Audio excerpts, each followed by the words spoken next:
उद्योग आणि व्यापार वृद्धीसाठी आधुनिक काळात विमानतळ आवश्यक आहेच.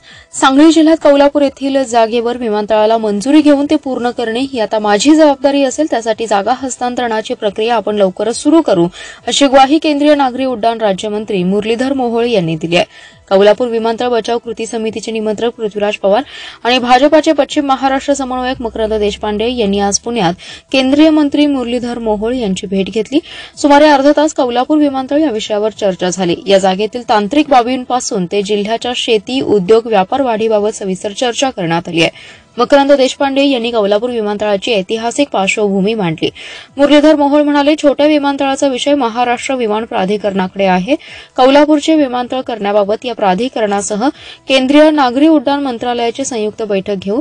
त्याआधी या जागेचा स्टेटस तपासून घ्यावा लागेल. त्याबाबत मी माझ्या यंत्रणेला आदेश दिलेत. ही जागा कुणाच्या ताब्यात आहे, ती हस्तांतरित करण्याची प्रक्रिया झाली आहे का, हे तपासून घेऊन आठवडाभरात पुढचा टप्पा सुरू करूयात. सांगली जिल्ह्याच्या विकासाला चालना देणारी गोष्टी माझ्या हातून घडत असेल तर ती मी प्राधान्याने करेन. कौलापूर विमानतळ आता माझी जबाबदारी असेल, अशी ग्वाही त्यांनी यावेळी दिली आहे.